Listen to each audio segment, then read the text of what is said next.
What is the definition of Islamophobia? It is the dislike or prejudice against Islam or Muslims, especially as a political force.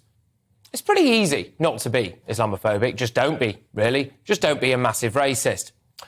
But it is the fear of being called Islamophobic that stops people from discussing certain issues that happen to, at times, involve the Muslim community. And when this fear of being called Islamophobic infiltrates politics, the education system and law enforcement, then it becomes a massive problem for wider society. Let's take two big issues: extremist ideology being taught to children in schools and grooming gangs. Just today, Michael Gove said that Britain has a problem with Islamist extremists trying to indoctrinate kids with their warped ideology.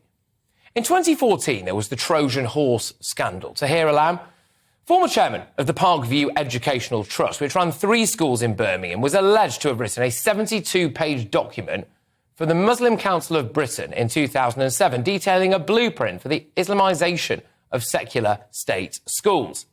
A report into this allegedly found the imposition of segregated classrooms, the reduction of un-Islamic subjects, like biology, by the way, and the promotion of children to extremist views. But ever since then, there has been a concerted effort to play down the problem, to label anyone who dares to suggest that there's an issue with Islamist radicalisation in schools or an attempt to radicalise kids as just a frothing racist, and an attempt to rewrite history, as the New York Times did by calling it, you guessed it, an Islamophobic hoax.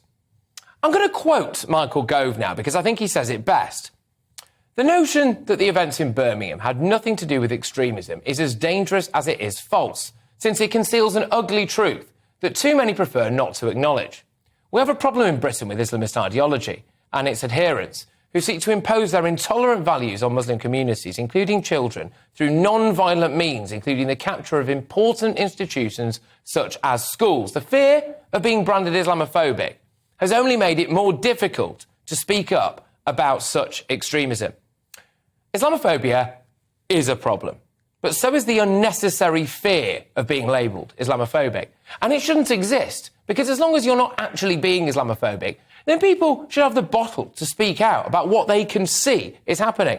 I am sick and tired of people using the racism label to block discussion and debate, and in some cases, to hide active criminality, like grooming gangs. Grooming gangs were left to rape their way across Britain, seemingly because police forces were more concerned about being called racist than they were about stopping the industrial-scale gang rape of mostly working-class white girls by mostly British Pakistani or South Asian men.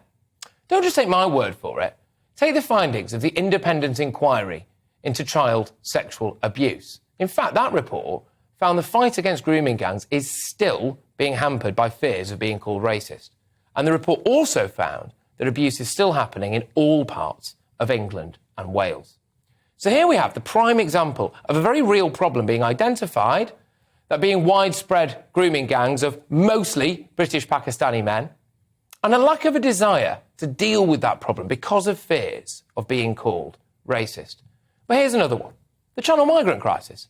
People can see the drain to resources that this is causing. People can see the fact that many of these people are not genuine asylum seekers, and yet people don't want to talk about it because they're afraid of being called racist.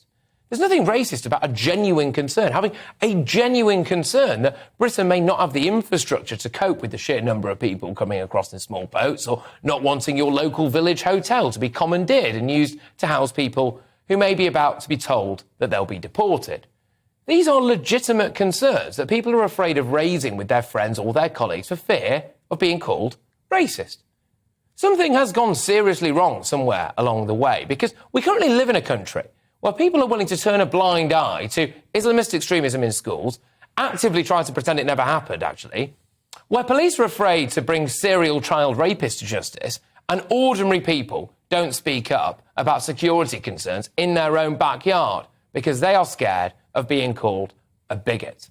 The fear of being called Islamophobic or racist is used to stop people dealing with problems that they see in society.